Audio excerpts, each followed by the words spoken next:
7 pecados capitales de la parrilla.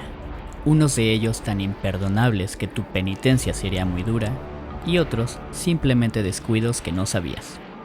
Realicé un sondeo en grupos de parrilleros en Facebook de Estados Unidos y México, y los resultados son realmente impactantes.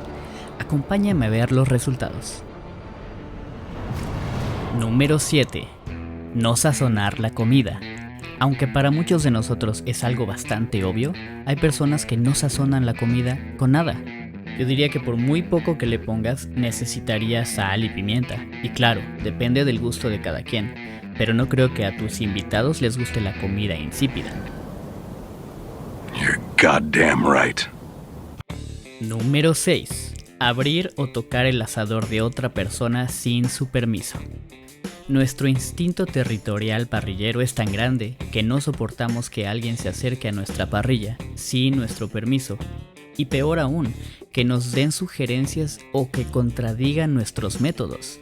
Después de todo, creo que el dicho "mi parrilla, mis reglas" aplica para este y muchos otros casos. Número 5. No tener una bebida mientras prendes el carbón. O no tener suficiente bebida para el resto de la parrillada. Lo que me preocupa es el suministro de cerveza. Después de esta caja y la otra caja, ya solo queda una caja. Sí, queremos cervezas, señores. ¿Qué tal unas cervezas? Sí, Barney tiene razón, que traigan cerveza. Número 4. Hervir costillas antes de asarlas. Honestamente yo no sabía que esto se hacía. Creo que es un método que algunos utilizan para acelerar la cocción y tener unas costillas listas en menos de 2 horas. Pero honestamente, ¿qué no disfrutan pasar 6 o 7 horas ahumando unas costillas? Creo que un parrillero de corazón sentirá el mismo placer al prender el carbón que al comer sus platillos. Número 3. El término bien cocido. Entre parrilleros no soportamos que alguien diga bien cocido, pero he de aceptar que algunas personas de la familia siempre lo piden sin sangrita. Este pecado puede ser absuelto solo porque lo hacemos para la gente que queremos, ¿o no? Número 2. Utilizar un asador de gas. Para muchos parrilleros puristas, la carne asada o el barbecue se hace con carbón o con leña.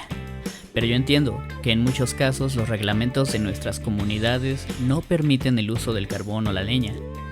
Y honestamente para mí no hay ningún problema o nada de malo con el uso del gas. Además, hay pruebas que demuestran que el sabor del carbón se da porque pones la carne muy temprano en la parrilla, o sea, cuando no es brasa. Básicamente ese sabor es dióxido de carbono.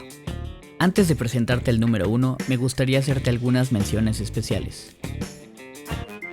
No tener espátula o pinzas de metal. Este sí es uno muy importante, ya que si usas volteadores de plástico de tu cocina, seguramente agregarás residuos de plástico a tu comida. Levantar la tapa todo el tiempo. Si haces bien tu receta y la temperatura es adecuada, no deberías preocuparte por supervisar tu carne cada minuto. Deja que el asador haga su trabajo. No utilizar el fuego indirecto o directo correctamente. Sigue tu receta paso a paso y ten muy en cuenta si es fuego directo o indirecto, la temperatura y el tiempo de cocción.